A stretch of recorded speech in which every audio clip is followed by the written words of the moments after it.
기도 전도하자면 참 신나지요. 오늘 이제 사도행전 7번째입니다. 좀 편안하게 이렇게 말씀을 우리가 나눴으면 좋겠습니다. 예수님께서는 믿는 자들에게 따르는 표적에 대해서 마가복음 16장 17절 18절에서 이렇게 말씀해 주셨습니다.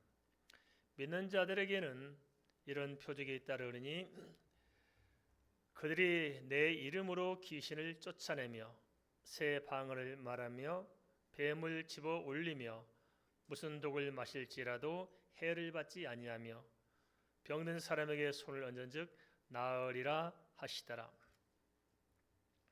귀신을 쫓아내며 새 방언을 말하며 뱀을 집어 올리며 무슨 독을 마실지라도 해를 받지 아니하며 병든 사람에게 손을 얹은즉 나으리라. 이 말씀을 믿습니까? 이 말씀은 우리에게 전매 특허를 허락해 주셨다는 것은 아닐 것입니다. 하지만 하나님께서는 믿음의 사람들을 통해서 복음 전도의 현장에서 하나님의 뜻과 계획과 필요에 따라서 우리를 통해서 하나님의 표적을 나타내 주실 것입니다. 다시 말하자면 하나님께서는 믿음의 사람들에게 하나님께 하시는 일을 나타내 주심으로 하나님께서 살아계신다는 사실들을 이렇게 증거하도록 하신다는 것입니다. 따라서 우리가 알아야 할 것은 믿는 자들에게는 그 믿음의 분량만큼 이러한 하나님 안에 있는 권세와 영적인 능력이 실제로 주어져 있다는 사실들을 알아야 합니다. 근데 우리는 이러한 권세와 능력이 있음에도 불구하고 있다는 사실들을 모르고 없는 것처럼 살아가기 때문에 실제적으로 삶의 현장에서 하나님의 그 권세가 무엇이고 능력이 무엇인가를 모르며 살고 있을 수 있습니다. 그렇다면 믿는 자들에게 이런 표적이 따른다고 그러는데 여기서 믿는 자들은 어떤 사람들일까요? 그것은 한마디로 말해서 그냥 자기 개인의 어떤 종교적인 믿음이 아니고 명확하게 하나님께서 주신 믿음, 곧 말씀과 기도로 성령으로 충만한 그런 믿음의 사람이라고 말할 수 있습니다. 성령으로 충만해야 하나님께서 살아계셔서 지금도 나와 함께 하시는 사실이 믿어지게 되는 것이고 믿어져야 하나님께서 행하신 일에 쓰임받을 수 있는 것이고 그래야 하나님의 영광을 보게 되지 않겠습니까? 그렇지 못하고 믿음이 연약해져서 영적으로 무기력해지면은 반대로 세상의 흑암 권세에 짓눌리게 돼 있고 미혹에 빠지거나 스스로 시험에 들어서 허덕이게 되어 있습니다. 무엇보다도 영적으로 충만치 못하면은 사람의 생각이 너무 강해서 영적인 분별력이 흐려지게 돼 있고 그래서 죄와 허물 가운데 우리가 좌충우돌을 할 수 있습니다. 우리 예수님의 사람들은 매일매일 삶 속에서 하나님께서 나를 붙드는 손이 어떻게 나를 이끌어가는가를 알고 믿고 봐야 합니다. 우리가 정말 영적으로 충만해지면 실제 삶 속에서 하나님과 동행하는 삶이 무엇인지를 알게 되는 것입니다. 그렇다면 어떻게 해야 우리가 이 하나님의 은혜를 누릴 수 있도록 변화를 받을 수 있을까요? 디모데후서 2장 1절은 예수 그리스도 안에 있는 은혜 가운데서 강해질 수 있다고 말씀하고 있습니다. 우리가 말씀과 기도로 성령 충만하면 예수 그리스도 안에 있는 은혜로 충만해지게 되는 것이고 은혜로 충만해지면 삶의 현장에서 하나님께서 우리를 통해서 역사하시는 표적이 분명 따르게 되어 있습니다. 중요한 것은 드러난 표적이 아니라 그 표적이 따를 수 있도록 우리 속에 있는 믿음이 아닐까요? 믿음이 있는 사람들은 필요할 때 언제든지 하나님께서 분명히 역사하시는 것입니다. 사도행전 3장 1절은 어떻게 해서 사도들에게 표적이 나타날 수 있었는가, 우리가 어떻게 해야 그 하나님의 표적을 볼 수 있는가에 대해서 이렇게 이야기해주고 있습니다. 사도행전 3장 1절을 함께 읽습니다. 제9시 기도 시간에 베드로와 요한이 성전에 올라갈새. 예수 그리스도의 승천 후에 제자들은 대략 열흘 동안 기도에 전무했는데 그 이후 약속하신 성령 강림으로 그들은 새로운 변화의 분기점을 맞이하게 됩니다. 그리고 그 성령 강림으로 인해서 사도행전 1장 8절 말씀대로 하나님의 권능이 임하면서 새로운 선교 지평이 열려가기 시작했습니다. 오늘 성령 강림을 기점으로 제자들은 사도행전 2장 42절에서도 기록하고 있지만 하나님의 말씀 가운데 정말 확신을 붙들고 살았습니다. 그 말씀 붙들고 기도하던 제자들에게 영적인 능력이 나타났던 것입니다. 이는 오늘날 우리에게도 다를 바가 없을 것입니다. 어떻게 생각하십니까?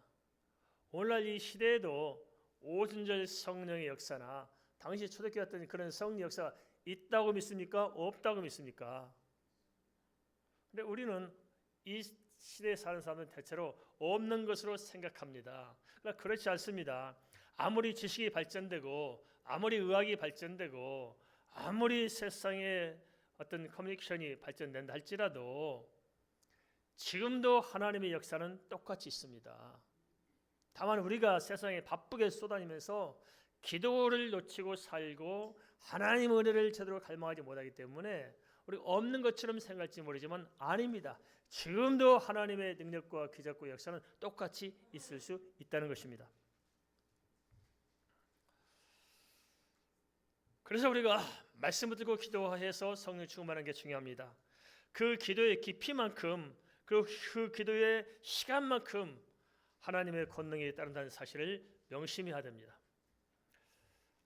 제가 한번 만나서 상담한 적이 있었습니다. 그 아들 문제 때문에 저를 찾아오시는 목사님이 계셨는데요. 자기 간증을 한 걸 제가 들었습니다. 그분이 궁금했답니다. 뭐가 궁금했냐니까 어느 한 목사님이 밤새도록 오랫동안 기도했더니 그 하나님 역사가 얼마나 크게 나타나는지 모른다고 자기한테 얘기하더랍니다. 자기 도무지 안 믿어지더랍니다. 뭐 기도한다고 무슨 역사가 있겠느냐. 도무지 그 목사님이 자기한테 허풍 떠는 것 같아가지고 믿기지를 않다고 그랬습니다. 자기가. 그래서 자기가 이제 궁금한 게 있더랍니다. 그래서 진짜 그런 거 아닌가 알고 싶더랍니다. 그래서 그분이 작심하고 하루 18시간씩 기도해봤답니다. 한번 당을 다 내려놓고 18시간씩 계속 기도를 아주 일삼아서 그렇게 기도했는데 그래도 잘 모르겠더랍니다. 근데 어느 날 그 교회에 다니는 권사님 한 분이 오셔서 목사님 저 여기 아파요 그러더랍니다. 그래서 자기도 모르고 무슨 입고 해서 손을 꼭 기도했는데 순간 낫더랍니다. 그래서 맞다. 기도하면 이런 역사가 있구나.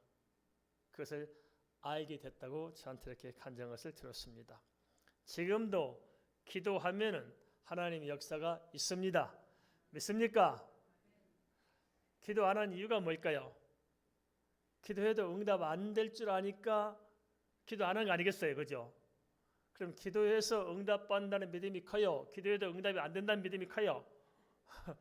참 묘해요. 그죠? 기도해서 응답받고 사십시다. 할렐루야. 실제로 사도행전 3장 1절에 10절은 그 하나님의 표적이 무엇인가를 잘 보여주고 있습니다.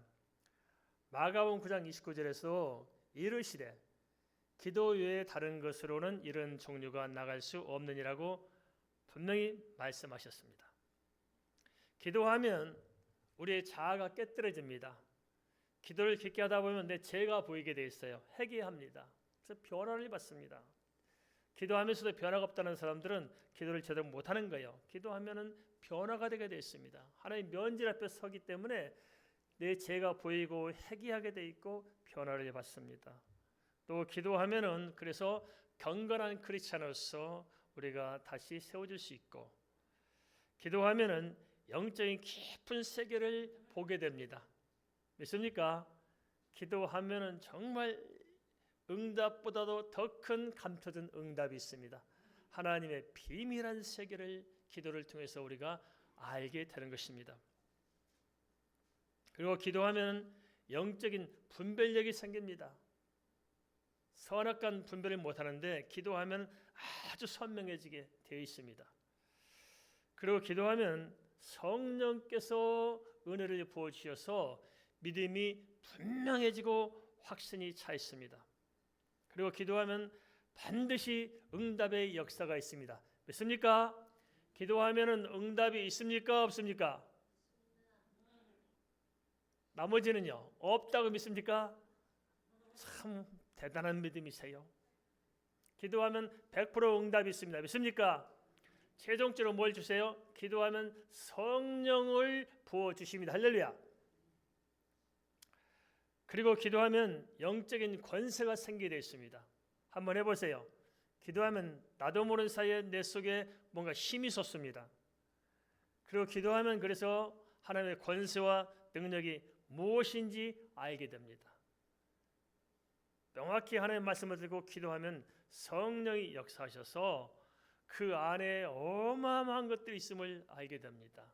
그런데 오늘날 우리는 기도를 놓치고 살기 때문에 하나님께서 살아계신지 아닌지 그냥 너무너무 막연해요. 그리고 무슨 문제가 생기면은 하나님께 기도할 생각하지 않고 사람을 찾아서 도움받을 생각을 먼저 해요. 아닙니다. 먼저 기도할 필요가 있습니다. 기도하십시다. 할렐루야. 말씀 붙들고 기도하십시다. 자원에 인사합시다. 말씀 붙들고 기도합시다.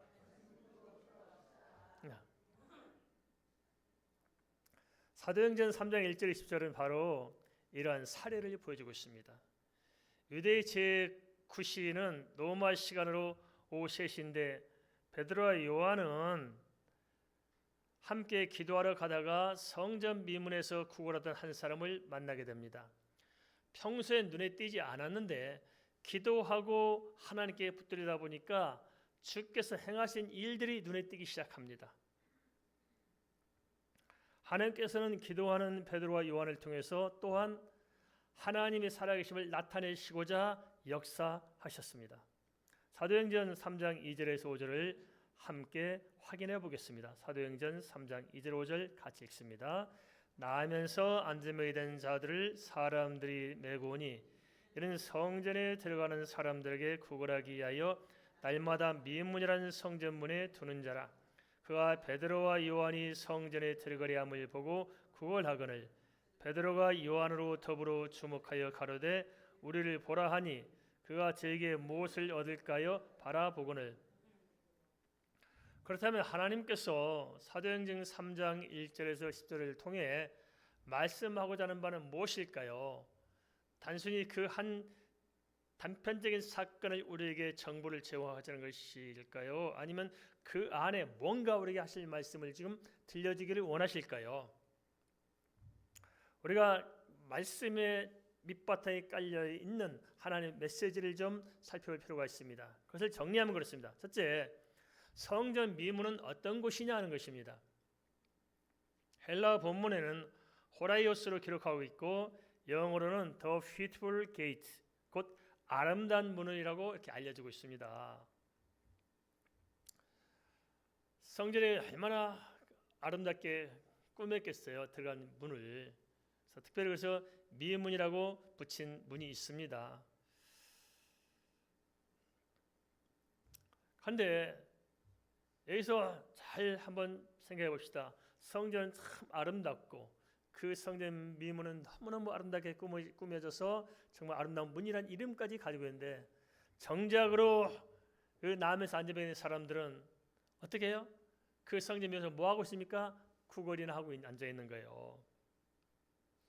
하나님께 나아가는 문이 아니고 하나님께 나아가는 것과는 아무 상관없이 그 앞에 앉아서 그냥 은과 금을 구하는 구걸하는 장소에 불과했습니다. 이것은 아마도 사람들이 일상적으로 가장 많이 들락거려 구걸하기 좋은 장소였을 것입니다. 여러 가지 많은 의견들이 있는데 미문이 어디냐? 그런데 안전병이가 구걸할 때 사람들이 많은 곳에서 구걸할까요? 없는 곳에서 구걸할까요? 많은 곳에서 구걸할 거예요. 그리고 이 미문이 아마 정문쯤 사람이 가장 많이 들어가는 그런 문이 아닌가 싶습니다. 그런데 성경은 바로 이 성전의 이 미문 앞에서 구걸하는 한 사람을 통해서 미문과 이 구걸하는 사람들을 서로 다 대조하면서 빗대어서 오늘 우리에게 보여주고 있습니다. 뭘 보도록 이렇게 빗대어서 보여주고 있을까요? 그것은 실제로 인간이란 어떤 존재이며 삶이란 무엇인가를 우리에게 묻고 있습니다. 도대체 이 미문 앞에서 지금 인간의 존재가 무엇인가? 성전의 미문은 당시 시대의 가장 최고의 아름다운 건축물임과 동시에 그 안에서 품고 있는 성전의 의미는 하나님을 상징하고 있을 수도 있을 것입니다. 그렇지만 정작으로 사람들은 그 하나님을 만나지 못하고 고작이야 그 하나님 만나는 성전에 들어가는 입구에 앉아가시고 구걸이 나고 살아가는 모습을 우리에게 보여줌으로써 우리 자신들을 돌아보게 하고 있습니다. 도대체 우리가 그렇게 살고 있지 않느냐? 인간이란 도대체 뭐냐 도대체? 산다는 게 뭐냐? 우리 역시 여전히 그냥 그 수준에서 살고 있지 않느냐는 것입니다. 둘째, 당시에 예루살렘 성전이 가지고 있는 역할과 의미에 대해서 생각해 볼 필요가 있을 것 같습니다. 당시 1세기에는 로마가 이스라엘을 지배하고 있었습니다. 그래서 참 여러 가지 복잡했습니다. 정치적인 모든 경제적인 것은 로마가 지고 있었지만은 로마가 다 이렇게 세세한 부분을 다 할 수 없기 때문에 유대 민족의 자치를 허용했습니다. 종교적인 문제는 자치를 허용해서 하도록 했습니다. 그래서 유대 사람들이 살기 힘들었습니다. 왜냐하면 로마에는 로마 세금을 내야 되고 또 유대 공동체 안에서는 또 성전에서 성전세를 바쳐야 했으니까 이중 세금에 시달리면서 얼마나 힘들었겠습니까? 한데 깊이 보면 1세기 예루살렘 성전은 사실 로마의 지배 아래에서 로마와 결탁하며 행사하고 있던 유대인들이 바리새인 서기관 대제사장들이 중심에 서서 정치적, 종교적, 민족적 구심체로서 로마에 있는 예루살렘 성전을 이렇게 잘 이렇게 활용하고 있었지만은 사실 그것은 지극히 타락한 장소였습니다. 그래서 예수님의 관점에서 보면은 하나님의 뜻과는 상관없이 변질된 강도의 소굴로 반기독교적인 원상에 불과했던 것입니다. 비둘기 파는 상을 엎으셨지 않습니까? 그래서 돈 받고 상을 엎으시고 그리고 그것이 하나님이 어떤 중심이고 하나님께 기도해야 되는데 그건 없고 그 성전을 이용해서 얼마나 많은 사람들이 죄악 가운데서 이기심을 만족해 왔겠습니까? 더럽고 타락한 아주 강도의 소굴이었던 것입니다. 이를 통해 성경은 하나님을 떠난 세상 종교의 한계를 보여주고 있습니다. 하나님을 떠난 종교의 실체가 무엇인가를 묻고 있다는 것입니다. 오늘날 우리들의 교회는 어떻습니까? 우리들의 교회는 정말 과연 정말 하나님 중심으로 정말 온 성도들이 하나님을 섬기고 있을까요? 어느 스님께서 그런데 절가는 더 한심하다고 그러대요. 절가는 돈이 많잖아요. 돈이 많아. 그래가지고 그것 때문에 이 속에 걸리고 뭐 여리저리 오르발점 묶여 있고 난리법석이 그렇대요. 그래서 절도 대책이 없는가 봐요. 워낙 절간들은 타락해가지고 어떻게 해볼 수가 없는가 봅니다. 얼마나 돈이 많아요, 절간들은. 그럼 우리 교회는 하나님 보시기에 완벽할까요? 아닐 것입니다. 그렇죠? 물론 대다수 교회는 하나님 앞에 바르게 가고 있다고 생각됩니다만은 다 그런 것이냐 할 때 우리 자신을 한번 돌아보게 하지 않겠습니까? 하나님을 떠난 종교는 반드시 타락하게 되어 있습니다. 예루살렘 성전에 나와서 잠깐 더 언급하자면 그렇습니다. AD 70년에 예루살렘 성전은 주님의 말씀대로 파괴됐습니다. 주님께서 십자가를 지시기 전에 이미 말씀하셨잖아요. 예루살렘 성전을 가리켜서 돌 위에 돌 하나도 남아있지 않으리라. 철저하게 파괴될 것을 주님께서 말씀하셨습니다. 그런데 사실 역사적으로 이렇게 성취가 됐습니다. 어떻게 성취됐습니까? AD 70년에 디토스 장군이 아버지의 명령을 따라서 예루살렘 성전을 침략해 왔습니다. 왜 그랬을까요? 우리가 잘 아는 로마의 콜로세움이 있습니다. 콜로세움 경기장이 지금 남아 있잖아요. 그 경기장을 좀 지어야 되는데 돈이 모자란 거예요. 그래서 어디로 파고들었냐면 예루살렘을 침략해서 돈을 긁어갔습니다. 예루살렘 성전 안에 금은 보화가 얼마나 많겠어요. 그래서 모든 것을 거기다 보관하잖아요. 싸그리 끌어가고 예루살렘 성전을 완전히 피폐하게 만들어 버렸습니다. 그런데 이것이 참 보면 참 이스라엘 백성들에게 주어진 어떤 구속사적인 사건이었던 것 같습니다. 예수님께서 이제 재판을 할 때 이스라엘 사람들이 뭐라고 그랬어요? 그 죄를 우리와 우리 후손에 돌리라고 그랬잖아요. 당대 철저하게 성전이 파괴됨으로 이스라엘 백성들이 정말 다 멸망에 처해졌습니다. 그래서 많은 사람들이 피난 가고 도망가고 그 얼마 남지 않은 사람들이 정말 어려운 삶을 붙들고 살아야 할 수밖에 없었습니다. 그 이후에 또 2차 대전 때 어떻게 됐습니까? 1차 대전 실패한 독일이 그 모든 책임과 자기들의 어떤 경제 공황을 누구에게 떠넘겼냐면 유대인들에게 떠넘겼잖아요. 그래가지고 유대인들을 얼마나 대학살했었습니까? 근데 아이러니한 것도 있습니다. 그게 뭐냐면은 예루살렘 성전이 만약 피폐되지 않았더라면 어떻게 됐을까요? 그러면 유대교와 그 특수한 것이 그대로 있어서 기독교 복음 전하는 데는 어려움이 있었을 것입니다. 그래서 참 이게 뭐 예루살렘 성전이 무너졌다는 것이 잘 됐다는 것이 아니고 그런 일로 말미암아서 이제 복음 전하는 일들이 문이 열린 것입니다. 성전이 해파되고 이스라엘 사람들이 다 도망가서 세운 게 뭐냐면 이제는 회당입니다. 그러니까 디아스포라고 디아스포라. 세계 곳곳에 이스라엘 사람들이 자기 중심적으로 모일 수 있는 것을 이제 성전이 없으니까 모인 회당 같은 것을 만드는 게 디아스포라인데 사도들이 제자들이 어디서 복음 전합니까? 해로 가서 디아스포라 쳐다보면서 바울이 어떻게 했어요? 해당에 가서 복음을 전합니다. 그러니까 하나님께서 그 역사적인 줄기를 이렇게 풀어가는 것도 볼 수 있습니다. 근데 요즘 간혹 가니까 좀 이상한 경향이 있는 것 같습니다. 그게 뭐냐면 백투더 예루살렘을 주장합니다.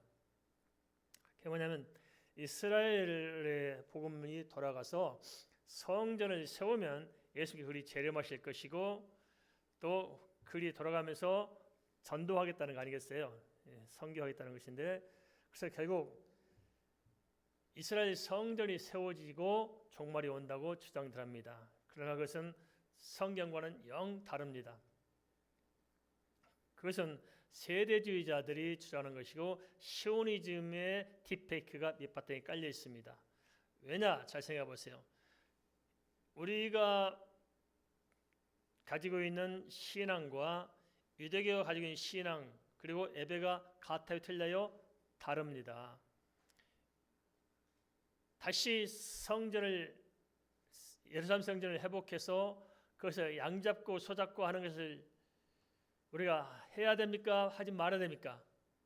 할 필요가 없어요. 예수님께서 십자가에 돌아가셔서 다 이미 성취했기 때문에 그건 아무런 의미가 없는데도 자꾸 기독교를 그렇게 몰아가는 것 경향이 있습니다. 그건 우리가 잘 분별할 줄 압니다. 어쨌든 간에 이런 성전을 보여줌으로써 당시 시대에 하나님을 떠난 인간의 죄악성이 무엇인가를 성경은 이야기해주고 있습니다. 또 하나 셋째는 태어날 때부터 안전병에 대해서 어쩔 수 없이 구걸하도록 그를 메고 오는 사람과 그 안전병이를 통해서 우리가 살펴볼 게 있습니다. 그래서 뭐냐? 어떻든 인간은 자기 자신이 가지고 있는 남에서 또 지닌 문제를 해결할 수 있어요? 해결할 수 없어요? 해결할 수 없다는 것입니다. 성전을 중심으로 살고 있긴 하지만은 그러나 그들 모두 자신들의 한계상을 극복하지 못하고 짓눌려 살아가고 있었습니다. 이것이 인간의 문제 아닐까요? 전적 타락, 전적 부패해서 정말 구원에서 멀어지고 영원한 저주 가운데 살아갈 수밖에 없는 인간의 이 무거운 짐을 가지고 살아가는 모습을 바로 이들을 통해서 지금 상징으로 보여주고 있다는 것입니다. 안타까운 것은 그러면서 자신들의 삶의 굴레를 벗어날 수 있는 길을 알지 못했다는 것입니다. 이를 통해 성경은 인간의 궁극적인 문제가 무엇이냐 또 인간이 어둠 속에 짓눌린 이유가 무엇이냐는 것을 지금 우리에게 묻고 있습니다. 말하자면 사도행전 3장 1절에 10절은 성전 미문에서 앉아 구걸하는 사람을 통해서 당시 실의 상황을 보여주고 있고 인간의 모습과 인간의 궁극적인 문제가 무엇인가를 묻고 있습니다. 이를 통해서 오늘날 우리에게 말씀하고 있습니다. 우리가 살아가는 인생의 이 모든 것은 무엇이냐고 묻는가 동시에 도대체 우리가 누구며 우리의 궁극적인 문제가 무엇이냐를 우리에게 묻고 있습니다. 다양한 종교가 자리매매하고 있지만 심지어 기독교조차도 오늘날 우리가 예수님 없는 종교로 전락해서 동일한 문제 가운데 지금 시달리고 있지 않을까요? 사람들은 도대체 무엇을 위해 살아가야 하는지 나라는 존재의 의미와 그 가치를 모른 채로 살아가고 있고, 그러면서 인간의 궁극적인 문제에 대해서는 아무런 생각이나 그 어떤 대책도 없이 그저 흑암에 짓눌려 있는 것이 아닐까요? 어떻습니까? 우리 예수 믿고 살지만은 동일한 문제 가운데 살고 있지 않습니까? 여기에 대해서 사도행전 3장 6절 8절은 이렇게 말씀하고 있습니다. 같이 한번 보겠습니다. 사도행전 3장 6절에서 8절 말씀 같이 읽습니다. 베드로가 가로되 은과 금은 내게 없거니와 내게 있는 것으로 내게 주노니 곧 나사렛 예수 이름으로 걸으라 하고 오른손을 잡아 일으키니 발과 발목이 곧 힘을 얻고 뛰어서서 걸으며 그들과 함께 성전으로 들어가면서 걷기도 하고 뛰기도 하며 하나님을 찬미하니. 뭐라고 말씀하고 있습니까?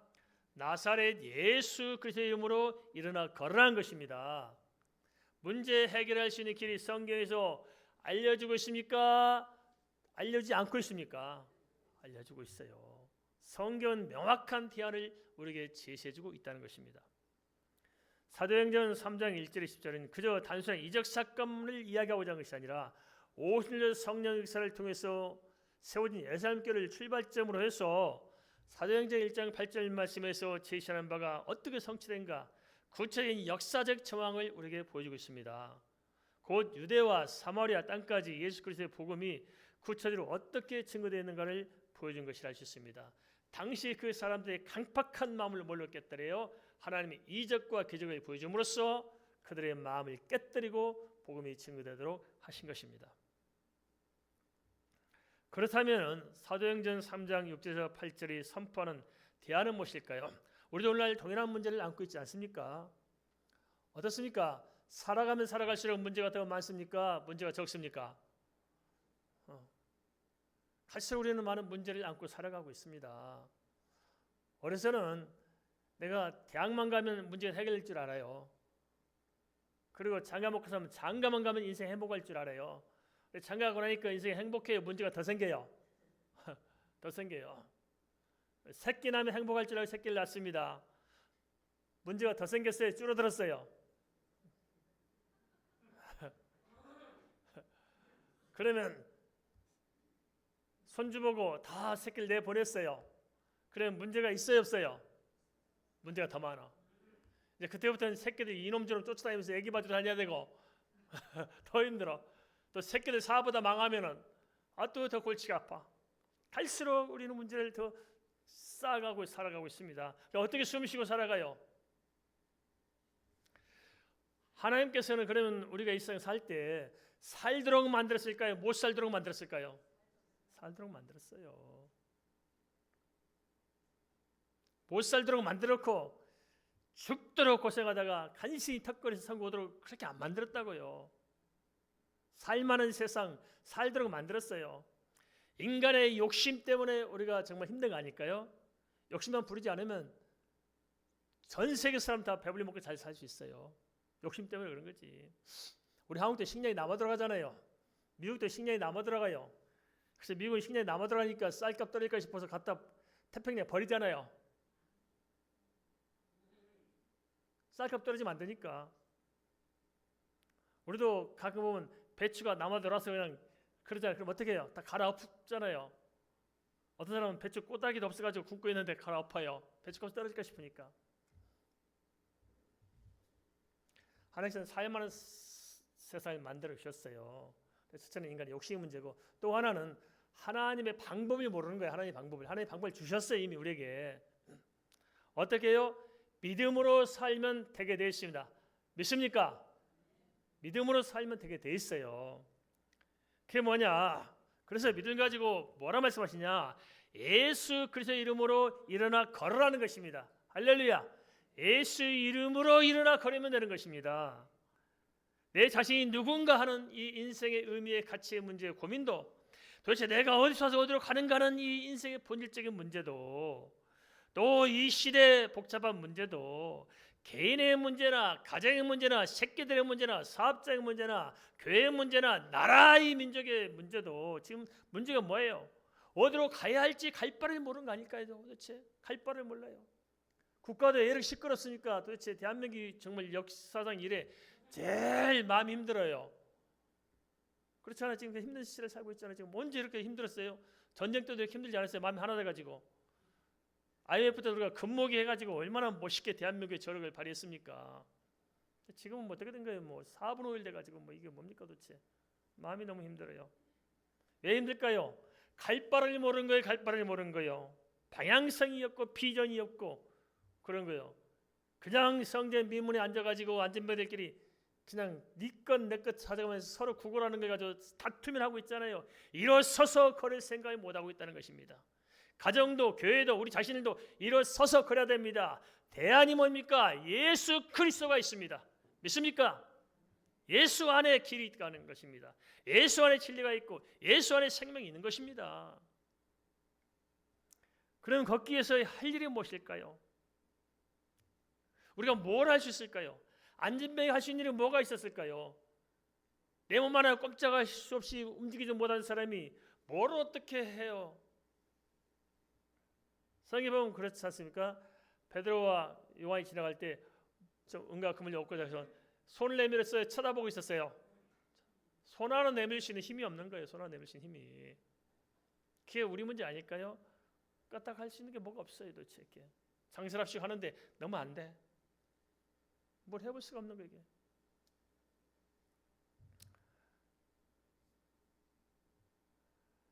그런데 우리가 어떻게 할 수 있을까요? 도대체 우리가 할 수 있는 것은 아무것도 없습니다. 그러니까 인정합시다. 내가 할 수 있는 것은 아무것도 없어요. 그럼 어떻게 해야 되느냐 도대체? 그것은 우리를 붙잡아 일으키도록 우리에게 손을 내밀어 우리를 붙잡아 주시는 주님께 내 손을 붙잡도록 허락하면 됩니다. 알겠습니까? 내 손을 붙잡도록 마음을 열면 된다는 거예요. 우리가 하나님께 먼저 손을 내밀었을까요? 하나님께서 먼저 붙잡았을까요? 하나님께 붙잡았어요. 우리는 하나님께 손 내밀 힘도 없어요. 안진뱅이가 손 내밀 힘만 있어도 뭘 벌어먹고 살지 손 내밀 힘도 없었다니까요. 그냥 말똥말똥 쳐다만 보고 있었을 뿐이에요. 그런 그를 하나님께서 먼저 손을 내밀어서 그 오른손을 붙잡고 이렇게 세우신 것입니다. 하지만 안진뱅이 할 수 있는 게 있었어요. 뭡니까? 내 손을 붙잡도록 마음을 여신 것입니다. 할렐루야. 우리는 마음을 열면 됩니다. 주님께 마음을 열면 됩니다. 그러면 손을 잡아 일으키도록 주께서 역사하실 것입니다.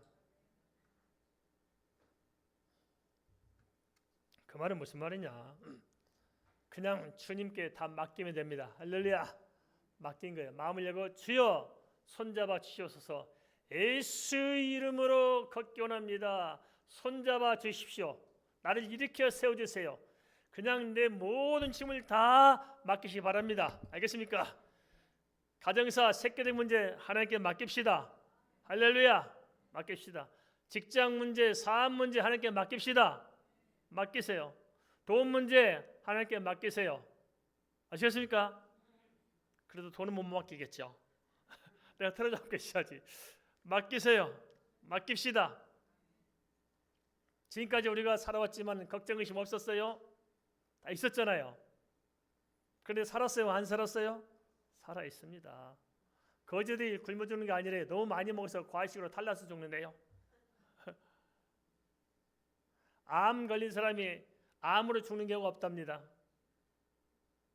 너무 걱정하고 병원에 처박혀가지고 폐렴으로 죽는데요. 알겠습니까? 걱정할 거 없어요. 알겠습니까? 걱정하지 마세요. 그냥 마음을 열고 다 한번 맡겨보세요. 주님께 다 맡겨놓고 한번 말씀을 듣고 기도 한번 해봅시다. 할렐루야. 그리고 주님 내미는 손 내가 붙잡도록 그냥 알아서 하십시오. 맡겨봅시다. 그럼 하나님 하실까 안 하실까요? 절대 우리는 못해. 그게 힘들어. 주님께 맡기면 손해볼까 싶어서 절대 못 내밀잖아요. 안 그렇습니까? 진짜 100%의 인생을 맡겨본 적 있습니까? 안전뱅이와 같은 심정으로 맡겨본 적이 있냐고요. 못 맡기잖아요. 맡긴다고 해놓고는 돌아서면 또 내가 다시 챙겨요. 내 인생의 방향키를 주님께 맡기십시다. 우리는 사나 죽으나 주의 이름으로 사는 것입니다. 그 예수 믿고 사는 것입니다. 내 못 맡기고 내가 걱정해야 됩니까? 아주 그냥 태어날 때부터 걱정하기 위해서 태어나요. 절대 못 맡겨. 맡기십시다. 맡기십시다.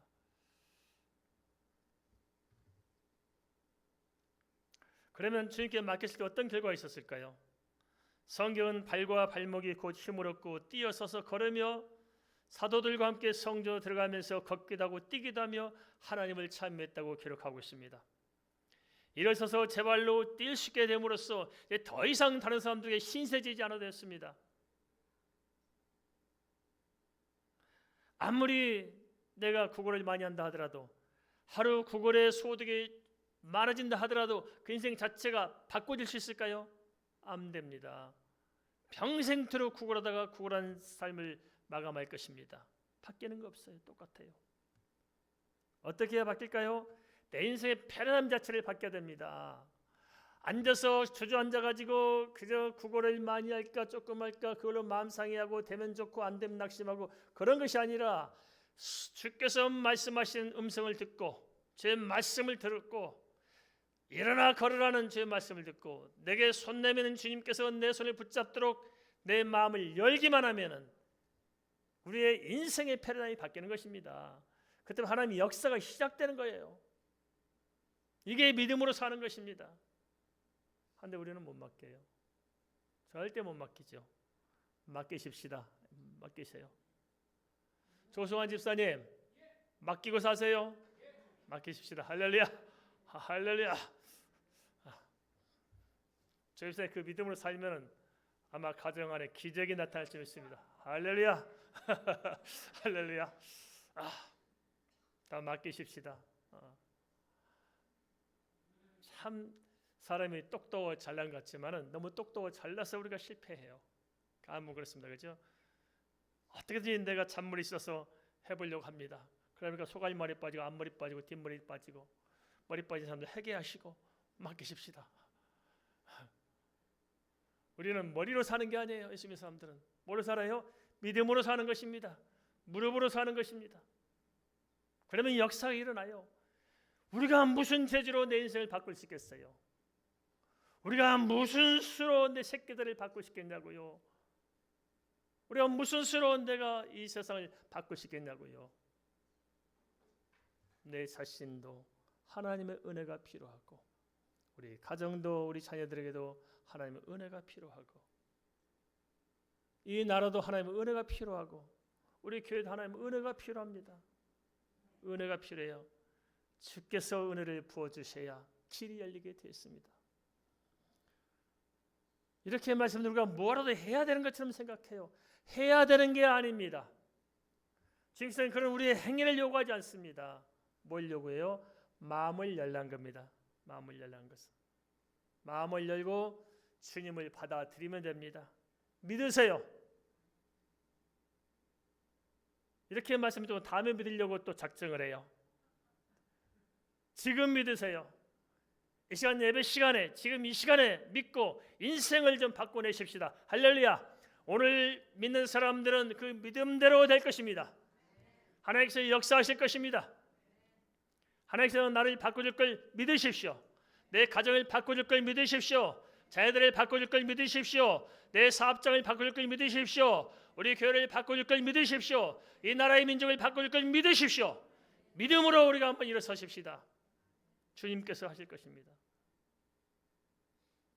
예수 믿는다는 것은 방법으로 사는 게 아닙니다. 믿음으로 사는 것입니다. 우리 머리로 헤아려 알 수 없지만은 믿으면은 기적이 일어납니다. 남에서 앉은 뱅이가 뭘 머리로 계산해가지고 손 내밀었을까요? 잡았을까요? 아니에요. 그저 나를 맡겼을 뿐입니다. 그런데 역사가 일어났습니다. 오늘 우리에게 필요한 것도 그런 것이 아닐까요? 그냥 맡기십시다. 내가 맡겼을 때 하나님의 역사가 나를 회복하기 시작합니다. 무너졌던 자존감을 다시 이렇게 세우고 내 이 절박한 인생의 그 내가 해결할 수 없는 그 평생 짊어졌던 그 나의 문제가 해결된 것입니다. 모든 어둠에서 일어설 수가 있었습니다. 더 이상 구걸하는 삶이 아닙니다. 이제는 나도 똑같이 일어섰습니다. 그래서 얼마나 기뻤던지 뛰면서 하나님을 찬미했겠습니까? 이것이 바로 예수 믿고 사는 것입니다. 하나님을 위해 주고자 하는 것은 은과 금이 아니에요. 근데 우리는 자꾸 은과 금을 구합니다. 모든 기도의 제목을 다 제가 한번 모아봤어요. 어느 날 새벽 기도 때 사람들이 기도하길래 제가 뭘 기도하냐 궁금하더라고요. 우리 교회 식구들이. 그래서 다 모아봤더니 결론이 딱 나오대요. 주여 직장 취직하게 해주세요. 주여 사업 잘 되게 해주세요. 한 게 다 보니까 결국은 돈 많이 벌게 해주시더라고요. 돈. 돈 많이 벌게 해서 돈 많이 벌게. 다 결론이 다 하나 하더라고요. 이렇게. 그러나 주님께서 우리에게 돈 주는 분이 아닙니다. 알겠습니까? 돈 나눠주는 그런 분이 아니고 우리를 거지로 만들지 않습니다. 우리는 거지처럼 살아가요. 그렇지 않습니까? 맨날 돈 주세요. 무엇이요? 아닙니다. 주님께서 우리가 뭘 주신다고요? 예수 그리스도의 이름을 주기 원하십니다. 할렐루야. 예수 그리스도의 이름을 딱 우리가 듣고 그 이름으로 믿음이 생겼을 때 손 내미는 주님께 마음을 열 수가 있는 것이고 그렇게 믿음을 가지고 딱 하나님 앞에 섰을 때 주께서 인생의 본질적인 문제 패러다임 자체를 바꾸신 거예요. 알겠습니까? 우리가 필요한 건 이겁니다. 패러다임을 바꾸는 거면 패러다임을 바꿉니다. 나무를 뿌리째 뽑아놓고 열매를 몇 개를 바란다면 열매가 맺어질까요? 안 돼요.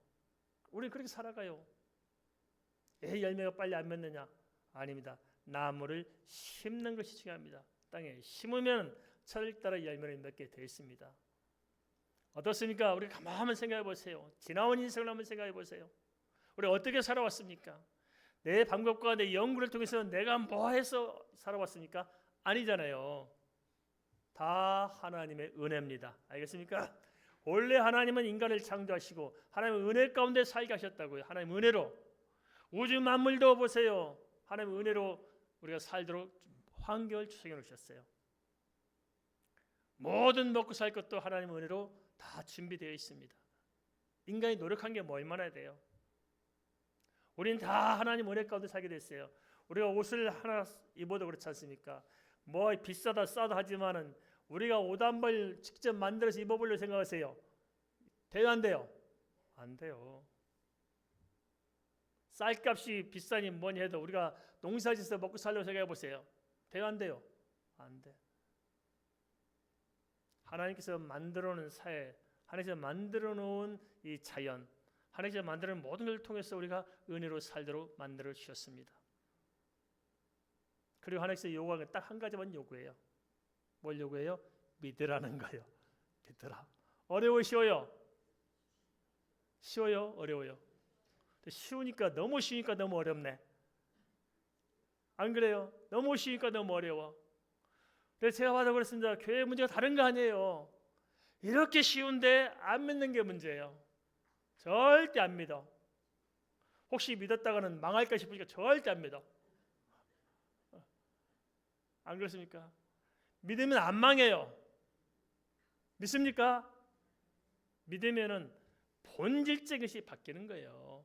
삶의 뿌리가 바뀌는 거예요. 뿌리가. 그래서 내가 인간답게 살 수 있도록 내 자신을 발견하게 해주세요. 내 자존감을 세워주세요. 더럽고 추악한 옛날의 내 모습이 아니라 정말 하나님 안에서 거룩한 자존감이 세워지게 돼 있고 그리고 하나님께서 때를 따라 돕는을 더해 주시게 돼 있고 안전벨 같은 나를 이렇게 세워서 뛰며 살 수 있도록 만드시고 나를 통해서 하나님의 은혜와 영광이 나타나게 만들어 주시고 나를 통해서 하나님께서 영광 받도록 그렇게 하신다고요. 믿으십니까? 안 믿는 분 손 들어보세요. 오늘 좀 결단을 해야 되겠습니다. 결단을.